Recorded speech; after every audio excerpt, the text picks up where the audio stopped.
This is a reading from Matthew chapter 5, verse 13.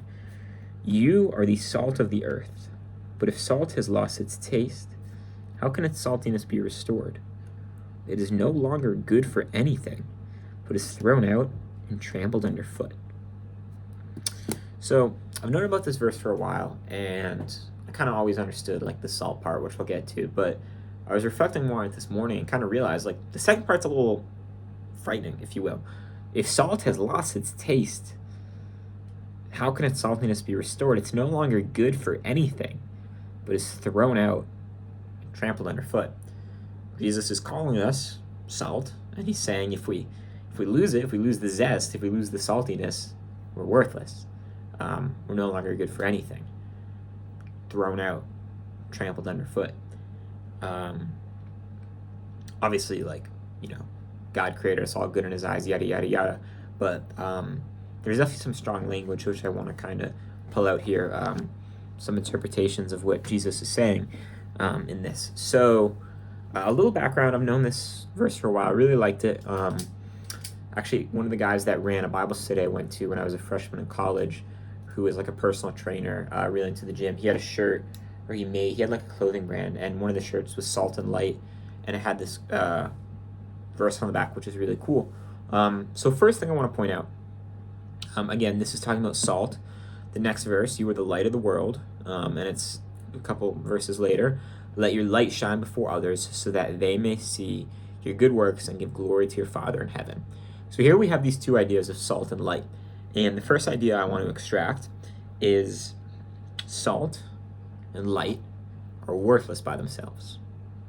If you have a bucket of salt and nothing else, you're kind of screwed. If that's all you brought with you camping, like no food, no water. Whereas if you brought food and water, it amplifies that, which we'll get to in a bit. Similarly, light. If you have light, nowhere to go, nothing to illuminate, nothing to point to, it kind of ruins the purpose. Salt and light are built for something else. There's a quote I really like from Bishop Barron from his Word on Fire Bible commentary, which says, "We find salvation for ourselves precisely in the measure that we bring God's life to others." Really like that. One more time. We find salvation for ourselves precisely in the measure that we bring God's life to others. Salt and light, we as Christians, our lives aren't meaningful. They're not fulfilled. They're not lived the best they could if we're living for ourselves. Salt and light, their purpose is for something else, more importantly, something greater. So first point, for something greater. Second point, on salt specifically, how we know salt works. Salt makes stuff tasty. Salt makes stuff, brings out the flavor, people say. Sprinkle some salt on your food and your cooking, yada yada. So salt enhances. Salt makes stuff better. And as Christians, we are called to be the salt of the earth, the salt of the world. We are called to go around to not, yes, we affect the world through prayer, but there's also a call to go out and make disciples of all nations. And doing this, we're the salt of the earth. We are enhancing the culture around us, enhancing many different fields, not just like theology, religion, arts, sciences, athletics, whatever. We are meant to go out and enhance and bring good. And in the second verse, let your light shine before others. They kind of go together in this sense. So that's kind of the obvious point about salt. Salt makes stuff better, enhances it. But the second point, we don't really use salt in this way anymore, but a lot of commentaries pick up on this, which is that salt used to be used in Jesus' time to preserve food. They didn't have electricity, so they didn't have freezers. So if you wanted your meat to last longer, you just salt it up. I don't really know how that works, but that's what all the commentaries say. But yeah, so salt is used to preserve. So in that sense, as Christians, we're making stuff better, but we're also realizing that there is stuff on the earth. Well, God created the earth and he made it good. There's good in this earth, and we are called not to just change everything, but to preserve what is good, in a sense, stop like moral decay. There's something called in Acts of the Apostles, I believe, the Gemelli principle, which is like related to politics. But I believe he was a Jewish leader, might have been a Pharisee, forget exactly. And there was questions about the apostles and their mission spreading Christianity, and he basically said, like, let them be, if it will fail if it's not from God. So with that as well, when we're looking at the earth, stuff that's been around for generations and generations, like schools, institutions like that, common morality, there's good in that. There's good in stuff that is, separate from religion, and we are called to preserve some of the goodness in the culture around us. So salt enhances and it preserves. But really the reason I'm making this video is salt lost its taste. What does that mean?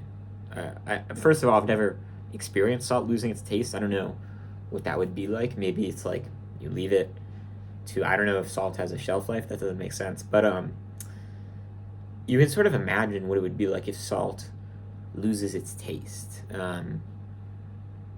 Take some salt, you try to sprinkle it on your nice piece of steak, and nothing happens. Steak tastes the same.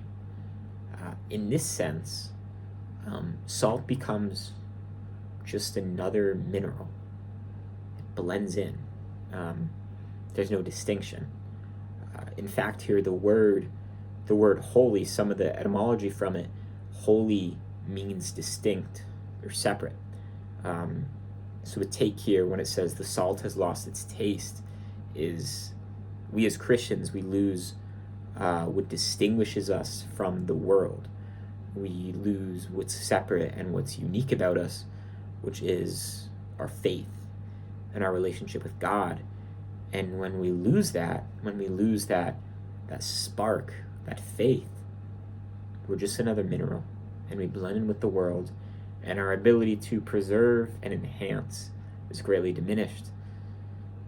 It's no longer good for anything, but it's thrown out and trampled underfoot. Those are definitely some harsh words, but again, what it is saying, if we blend in with the world, if we lose our holiness, if we lose what we're called to, I like the word spark, like that zest, that Christian zest, that fire for Christ. You meet someone, you're like, wow, like this guy's on fire for Christ.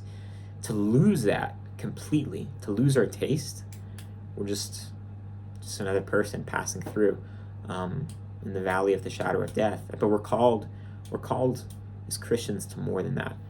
We're called to be salt, and we're called to be light. We view ourselves as salt, as able to bring more good to those around us, our communities, our relationships, our academics, athletics, whatever, to enhance this. And we're also called to preserve what is good around us, recognizing the good that is in the world, no matter how nihilistic some may view it. And don't lose your taste as salt. Don't lose what distinguishes you from the world. Yeah, that's the video. Hope it helps. I really like this. I'm going to call it a parable. Metaphor Jesus evokes. Salt and light. You are the salt of the earth, but if salt has lost its taste, how can its saltiness be restored? It's no longer good for anything, but is thrown out and trampled underfoot. Stay salty. God bless. That's so corny. Stay salty. Who says that? Keep the faith. That's a lot better. God bless.